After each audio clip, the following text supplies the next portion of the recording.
पत्रिकेवरनं राशींवरनं तुमचा life partner कशा प्रकारचा असेल, थोडा रागीट आहे का प्रेमळ आहे, या सगळ्या गोष्टी कळू शकतात. मंगळाचं पण असं म्हणतात ना की मंगळाची पत्रिका असेल तर समोरचा पण मंगळाचा लागतो. आधी पत्रिकेत मंगळ आहे का, बरेच लोक घाबरतात की 7.5 शनीची जी असते, म्हणजे खरंच ते घाबरण्यासारखं आहे का, किंवा 7.5 म्हणजे नक्की काय. शनी हा अत्यंत चांगला आहे.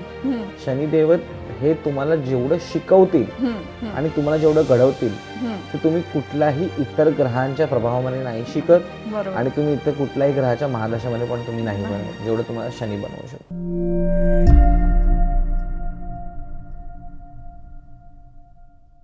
नमस्कार मंडळी, thinkmarathi.com या नवीन पॉडकास्टमध्ये तुमच्या सगळ्यांचं मनापासून स्वागत. मी चंदा मंत्री आणि आजचे आपले पाहुणे आहेत श्री शुभम शास्त्री गुरुजी. नमस्कार. नमस्कार.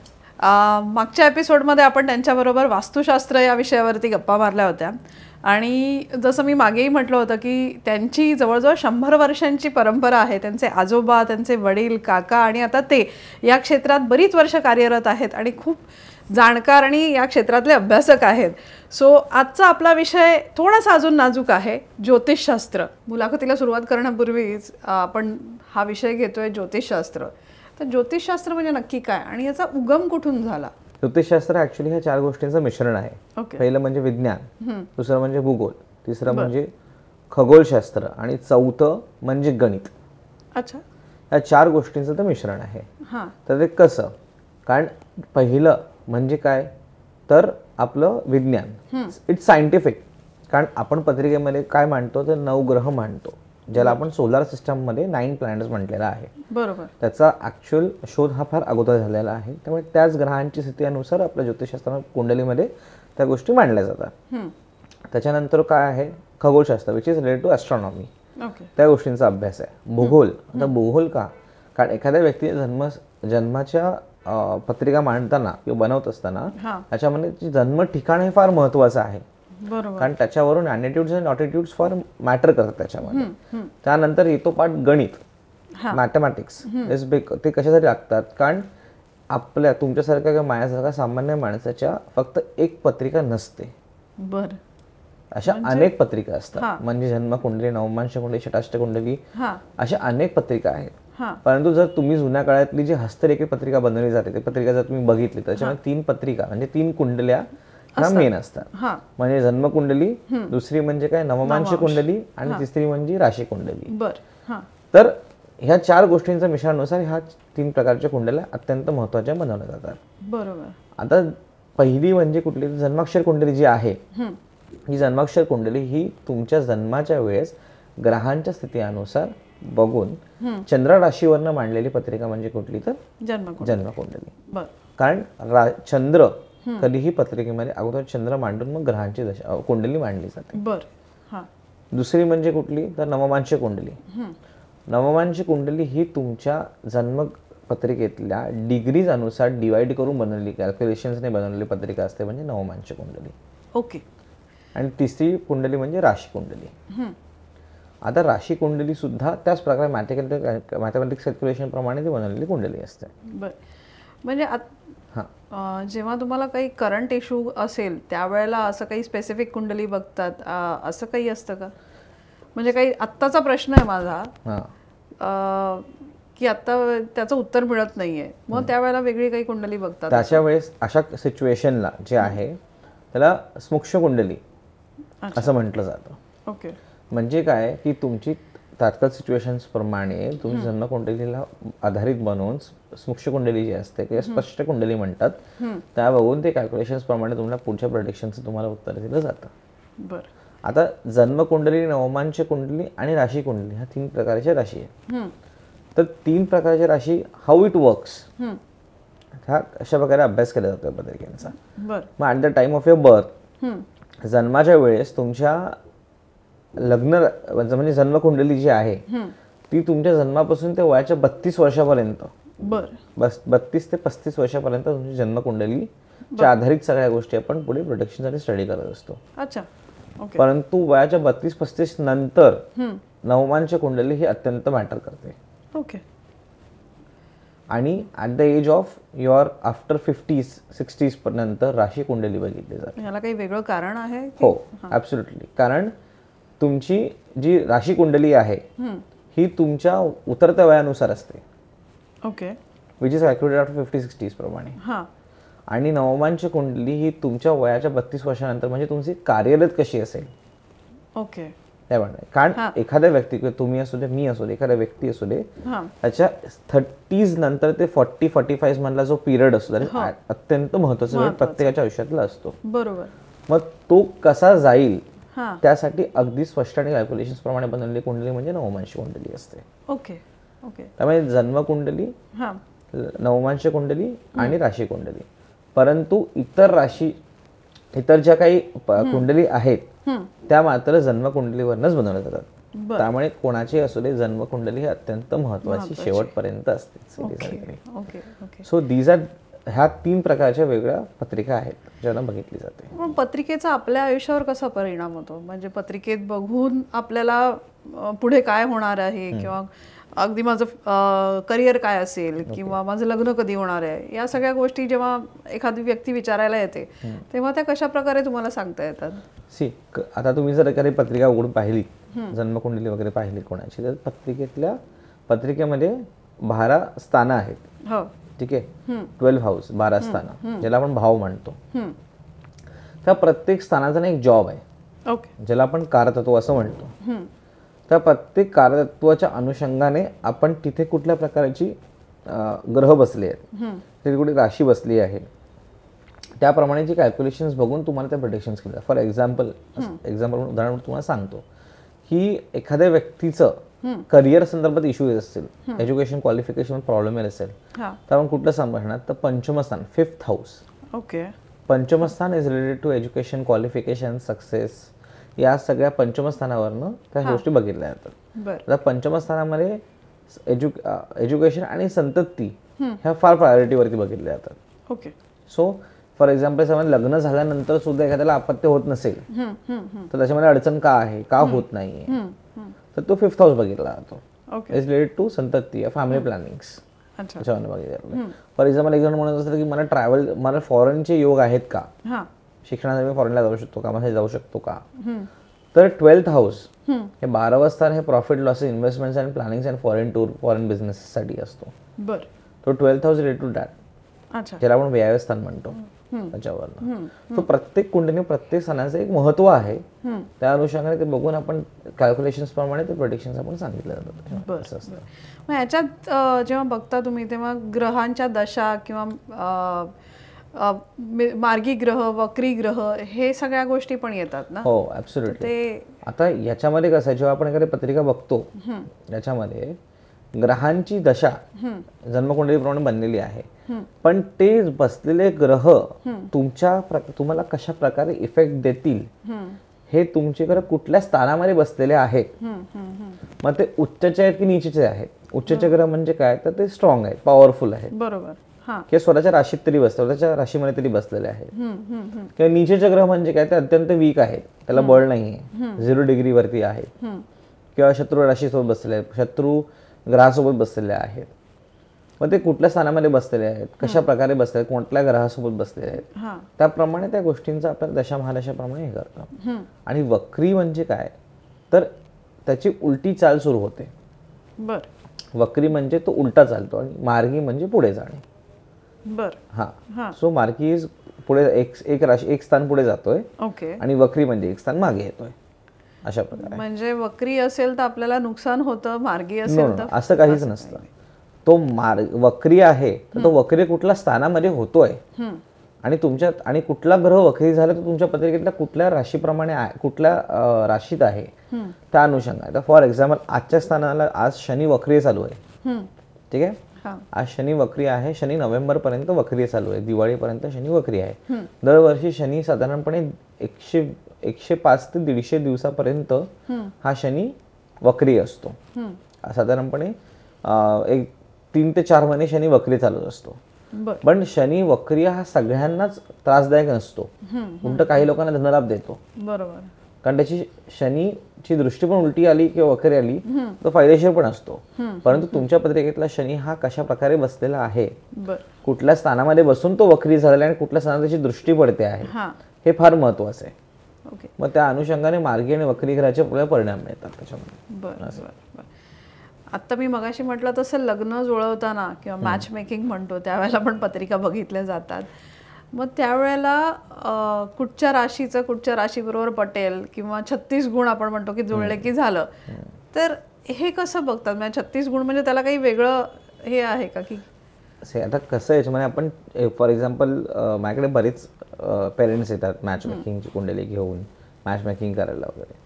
सो मॅच मेकिंगमध्ये आजकाल लोक काय म्हणतात ऑनलाईन टाकून 36 गुण बघतात, 36 पैकी 18 गुणहून अधिक उठले तर पत्रिका उत्तम जुळते. बरोबर. That is a basic calculation, त्याला नाही म्हणू शकत नाही, it's a part of it. परंतु मॅच मेकिंग करत असताना तुमच्या मुलाच्या आणि मुलीच्या दोघांच्याही पत्रिकेमधल्या फर्स्ट हाऊस म्हणजे लग्नस्थान, पंचमस्थान, fifth house, seventh house is related to a partner, right, 8th house आणि दशमस्थान, बर, ठीक आहे, म्हणजे 10th हाऊस.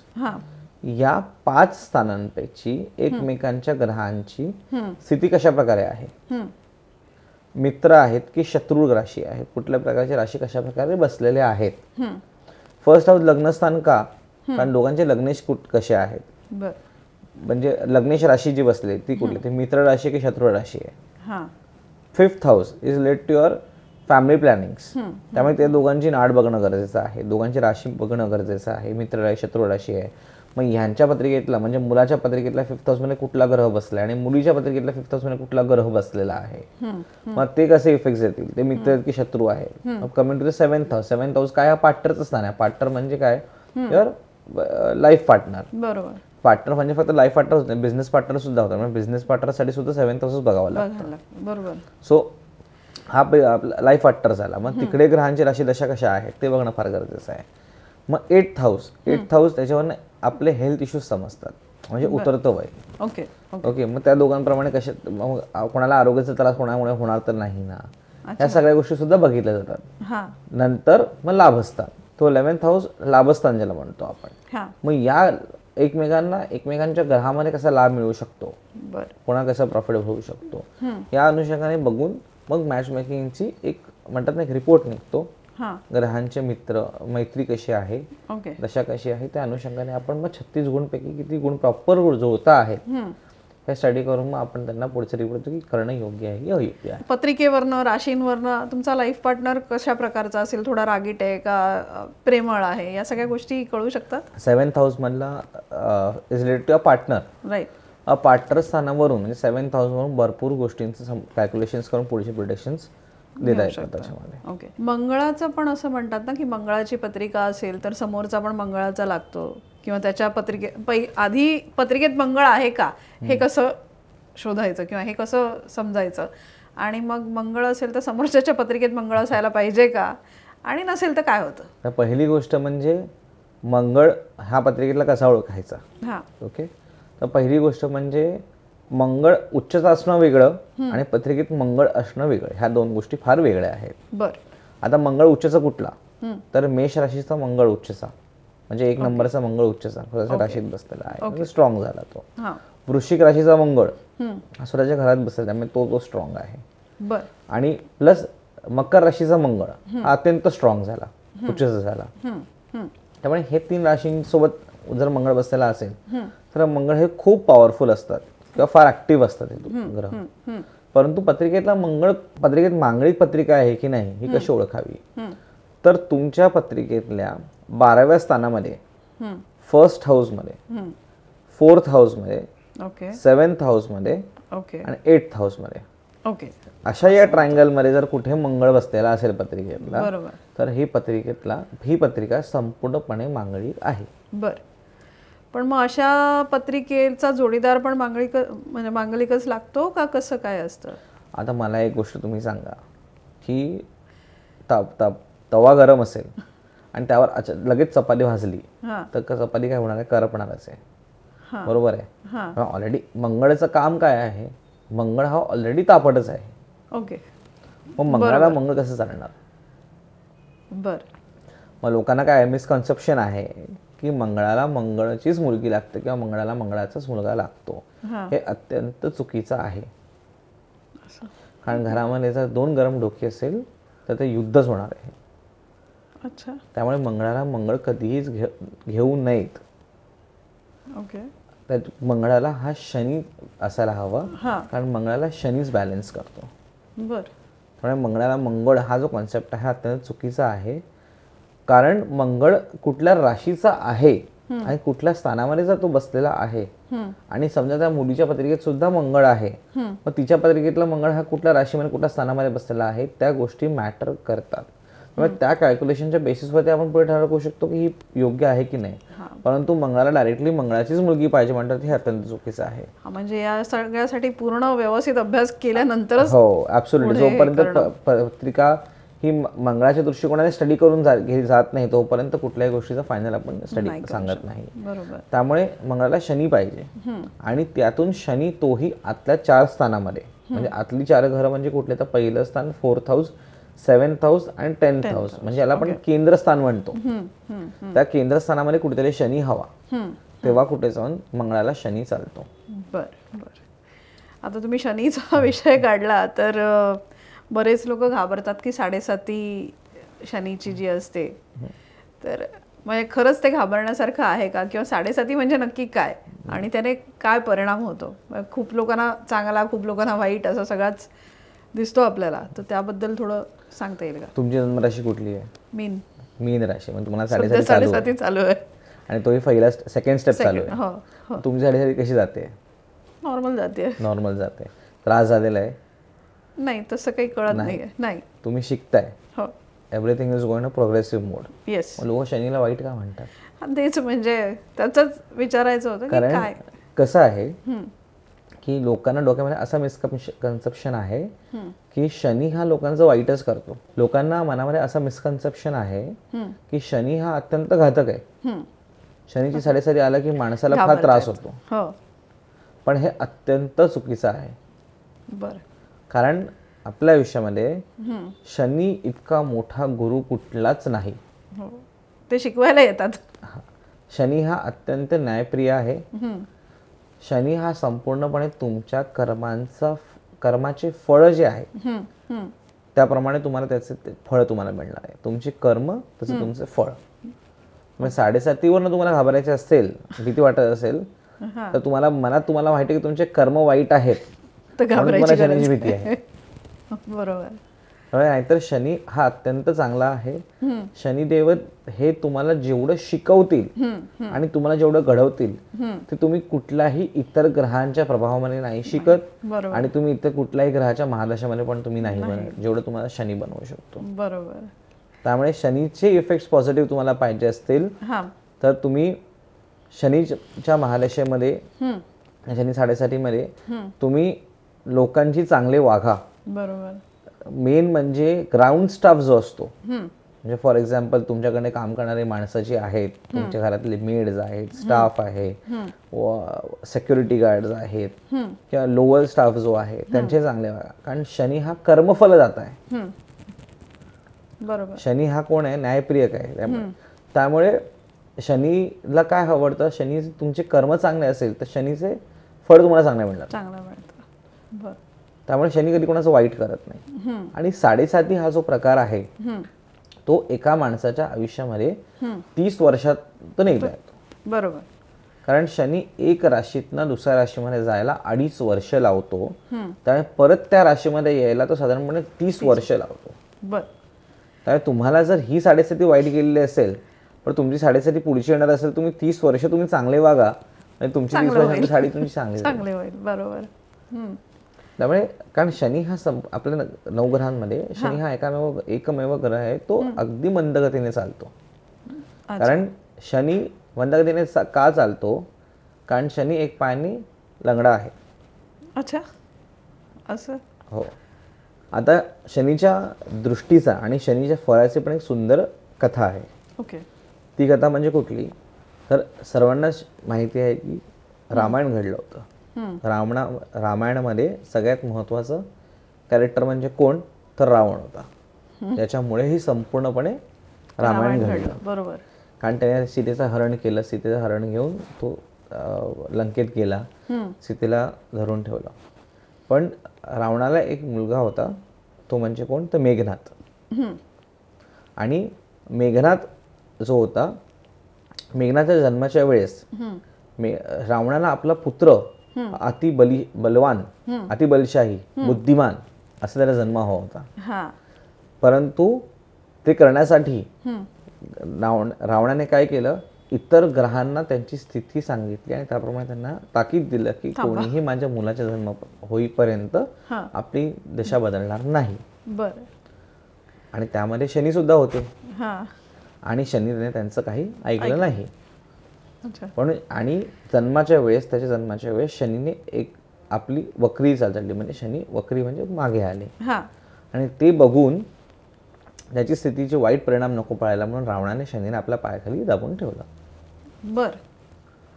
आणि ह्या गोष्टी, हे काही गोष्टी, आणि मेघनाथचा जन्म मात्र झाला. मेघनाथच्या जन्मानंतर ह्या गोष्टी शनीला माहिती होता, शनीने डोक्यात ठेवल्या. परंतु 30 वर्षानंतर जेव्हा रामायण घडलं, रामायण घडल्यानंतर जेव्हा शनीचा प्रकोप आल्यानंतर शनीचे जे काही फळदाय रावणाला मिळायला हवे होते ते त्याला बरोबर त्याप्रमाणे मिळाले. त्याने वाईट काम केलेलं होतं, कर्म घडले, चुकीचे कर्म घडले आणि त्याप्रमाणे शनीचं फळ त्याला जे काही त्यांनी कर्म घडले होते जे त्याला जे रिझल्ट मिळाला हवे त्यांना मिळालेले आहेत. त्यामुळे त्या शनी हा वाईट नसतो. पण तुम्ही 7.5 म्हणताय तसं त्या असं म्हणतात ना, प्रत्येक अडीचकी काही ना काहीतरी देऊन जाते म्हणून. हो, कारण 7.5 हा जो प्रकार आहे, 7.5 का म्हटलंय, अगोदर 7.5 ही 14 वर्षाची होती. बापरे. 7.5 ही 14 वर्षाची होती. हे ऐकून एक कथा आहे की जेव्हा तुम्ही रामाचा वनवास ऐकला असेल, रामाचा वनवास जो होता 14 वर्षाचा, तोही 14 वर्षाचा प्रवास होता. बरोबर. पण 7.5 अगोदर 14 वर्षाची होती. पण आणि हे त्या देवलोकामध्ये चालायची 7.5 तेव्हा. परंतु ह्या 7.5 मध्ये त्यावेळेस 14.5 वर्षाची होती. पण तुमच्यासारख्या माझ्यासारख्या सामान्य माणसाच्या आयुष्यामध्ये जर आता ती 7.5 14 वर्षाची असली असती मग काय परिणाम झाले, आयुष्य गेलं त्याच्यातच. मग जर अर्ध आयुष्य आता 14 वर्ष तिकडे माणसाचे निघून गेले मग आयुष्य काय राहिलं असतं. मग त्या गोष्टीचा विचार देवाने त्यावेळेस केला म्हणून तेव्हानी सगळ्यांनी मिळून महादेवाला सांगितलं. आता महादेवाला का सांगितलं, कारण शनीला 7.5चं वरदान मात्र महादेवानेच दिलं होतं. त्यामुळे आपण म्हणतो ना की 7.5 मध्ये महादेवाची उपासना करावी. तर शनीची उपासना तर कराच. ज्यांनी शनीला 7.5चं वरदान दिलं ते म्हणजे कोण, देवो के देव महादेव, त्यांची तुम्ही उपासना करा. तुम्हाला 7.5चं तुम्हाला परिणाम नाही, वाईट फळ नाही मिळणार. हनुमानाची पण उपासना करतो ना त्यावेळेला. हनुमानाची उपासना आपण करतो, पण ते शनिवारचं शनी मंदिरामध्ये केलं, त्याच्यामागे वेगळी कथा आहे. अच्छा. तर महादेवाची उपासना केल्याने शनीचा प्रकोप कमी होतो, शनीचे दोष कमी होतात त्याच्यामध्ये. आता 14 वर्षाची प्रवास तेव्हा होता. 14 वर्षा प्रवास तो कमी कसा झाला, जेव्हा इतर ग्रहांनी इतर देवांनी मिळून महादेवाला सांगितलं की हे पुढे जाऊन पृथ्वी लोकावरती फार त्रासदायक घडणार आहे आणि पुढे जाऊन पाप फार वाढणार आहे, हे सगळ्यांना दिसतंय, वाटलंय. त्यामुळे त्या गोष्टीचा परिणाम वाईट व्हायला आणि माणसांच्या जीवनामध्ये त्रासदायक वाढायला नको. तेव्हा म्हणून त्यांनी सगळ्यांनी मिळून महादेवाला सांगितलं. तेव्हा महादेवाने शनीला सांगितलं की तुझा प्रकोप कमी कर. आणि तेव्हा ती 7.5वरनं 14 वर्षावरून 14 वर्ष 7.5चं 7.5 वर्षावरती आलं. त्यामुळे ते आता 7.5 वर्ष म्हणजे काय, तर 2.5 वर्ष 2.5 वर्ष 2.5 वर्ष टोटल गोष्ट 7.5 वर्ष. 7.5 वर्ष असल्यामुळे त्याला आपण 7.5 म्हणतो. आता 7.5 म्हणजे काय, तर आपल्या शरीरावरती ती भागलेल्या प्रत्येक 2.5 वर्ष आपल्या शरीरावरती लागू आहेत. ते कसे, तर डोक्यापासून ते खांद्यांपर्यंत 7.5चा पहिला भाग डोक्यापासून ते खांद्यांपर्यंत असतो. दुसरे 2.5 वर्ष म्हणजे खांद्यांपासून ते कमरेपर्यंतचा भाग. आणि शेवटचा 2.5 वर्ष म्हणजे कमरेपासून ते खालच्या पायांपर्यंत. असे टोटल 2.5 वर्ष 2.5 वर्ष 2.5 वर्ष म्हणून संपूर्ण शरीरावरती 7.5चा प्रभाव असतो. एखाद्या माणसाला समजा 2.5 वर्षाचा पहिला फेज सुरू असेल, 7.5 कोणाला सुरू आहे, तर पहिली गोष्ट म्हणजे कुंभ राशीला शेवटचा टप्पा आहे, मीन राशीला मधला टप्पा आहे आणि मेष राशीला पहिला टप्पा सुरू आहे. ठीक आहे. हो. म्हणजे 3 राशीला सुरू असते. 7.5 कधीही 3 राशीला सुरू असते का, कारण शनी ज्या राशीत बसतात एक राशी मागे आणि एक राशी पुढे बघतात. हो. त्यामुळे एका वेळेला ती 3 राशीवरची दृष्टी असल्यामुळे 3 राशींना 7.5 सुरू असते. बरोबर. मग आज तुमची राशी कुठली आहे, तर तुमची राशी आहे मीन. मीन राशीला 7.5 चालू आहे, ते पण दुसरा टप्पा. हो. कुंभला शेवटचा आणि मेषला पहिला टप्पा सुरू आहे. फॉर एक्झाम्पल आपण पहिल्याच टप्प्यापासून सुरुवात करू. जे मेष राशीचे व्यक्ती आहेत, माणसं आहेत, डोक्यावरती परिणाम आहे ना, त्यामुळे बऱ्याच वेळेस त्यांना डिसिजन चुकणं, अच्छा, कन्फ्यूज होणं, व काही लोकांची नवीन डोक्याने आयडियाजने सुरुवात होईल, त्यांना काही गोष्टींचा पुशअप मिळेल, नवीन आयडियाज सुचतील, नवीन काही स्टार्टअप्स होतील त्याच्यामध्ये. ओके. काही लोकांचे डिसिजन्स खराब होतील. डिफर्स तुमच्या पत्रिकेतला शनी कसा आहे, तुमच्या पत्रिकेतला शनी कसा, त्या प्रकारे तुम्हाला तो इफेक्ट मिळणार आहे. बरोबर. परंतु फर्स्ट स्टेप झाली, नेक्स्ट सेकंड जे आहे खांद्यांपासून ते कबरेपर्यंतचा भाग, त्याच्यामध्ये सेकंड स्टेपच्या शनीच्या 7.5 तुम्हाला अति परिश्रम होतील. अच्छा. अति मेहनत होतील. ओके. तुम्हाला काही पोटा रिलेटेड प्रॉब्लेम्स होतील, कमरेची दुखणी वाढतील.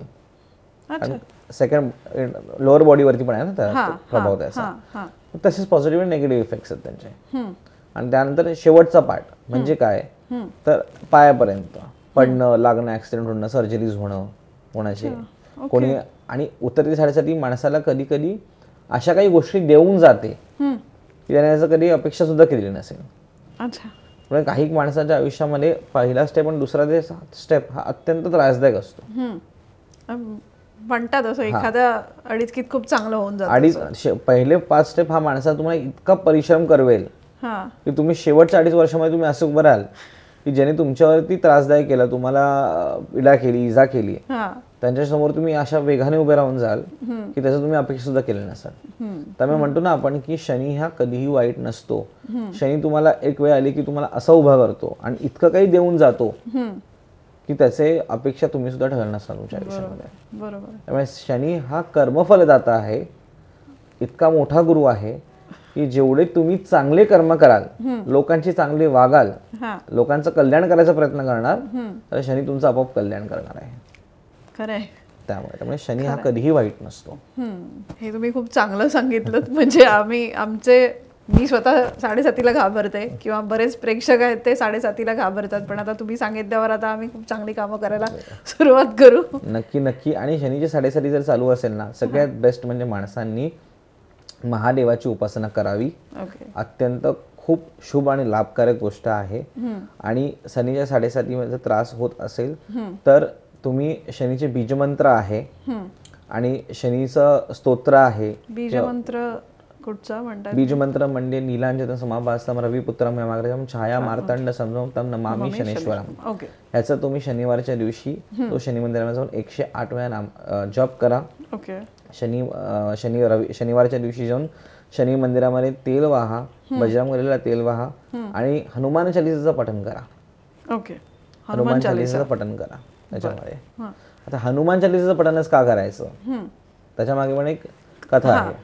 शनी जे आहेत ते प्रत्येक देवावरती आपला प्रकोप टाकत होते, परंतु हनुमानाकडे तर सगळ्या देवांनी दिलेल्या वेगळेच पॉवर्स आहेत, त्यांच्याकडे वेगळी शक्ती आहे. त्यामुळे शनीने सुद्धा हनुमानावरती आपली स्वतःची दृष्टी टाकायचा प्रयत्न केला. मग त्यावेळेस शनी आणि हनुमानामध्ये खूप मोठं युद्ध झालं. अच्छा. आणि ते इतकं युद्ध झालं की त्याच्यामध्ये हनुमानाने आपल्या गद्यानी शनीला फार धोपटून काढलं होतं. अरे बापरे. आणि त्याने शनीचं अख्खं अंग सुजलं होतं. अख्ख्या अंग सुजलं होतं. मग तेव्हा हनुमानाला शनीवर दया आली म्हणून त्याने तिलाच्या दयाने शनीला तेलाची मालिश केली होती. त्याचं सूज कमी केलं होतं. म्हणून आपण म्हणतो ना शनिवारच्या दिवशी तरी हनुमानाला तेल वाहा आणि शनीला तेल वाहा. म्हणजे हनुमानाला तुम्ही जे तेल वाहताय ते हनुमान शनीला तेल लावून तुमचं वेदना कमी करतोय. म्हणजे तुमच्यावरची जी वेदना आहे शनीचा प्रकोप तुमची आपोआप कमी होत चाललेली आहे. मस्त. ही त्याच्या मागची कथा आहे. त्यामुळे आणि ज्यांना शनीची 7.5 चालू आहे, सगळ्यात पॉवरफुल उपाय, अत्यंत पॉवरफुल उपाय म्हणजे काय, तर छायादान करा. छायादान करा म्हणजे छायादान करणं म्हणजे काय, लोखंडाची एक वाटी घ्या. त्या लोखंडाच्या वाटीमध्ये तिळाचं तेल घ्या. त्याच्यामध्ये तुम्ही तीळ घाला. आणि तीळ पांढरे तीळ, काळे तीळ, काळे तीळ घालायचं त्याच्यामध्ये. ओके. लोखंडाच्या वाटीमध्ये हां तिळाचं तेल घ्या, हां काळे तीळ घाला हां आणि त्याच्यामध्ये तुमचा स्वतःचा चेहरा बघा, हां स्वतःचा चेहरा बघायचा हां आणि तुम्ही ते तेलाची वाटी जी आहे तुम्ही ते पिंपळाच्या झाडाखाली सोडून द्या. तो हनुमानाच्या मंदिराच्या बाहेर तुम्ही ते सोडून द्या आणि मग आतमध्ये जाऊन हनुमानाचं दर्शन करा.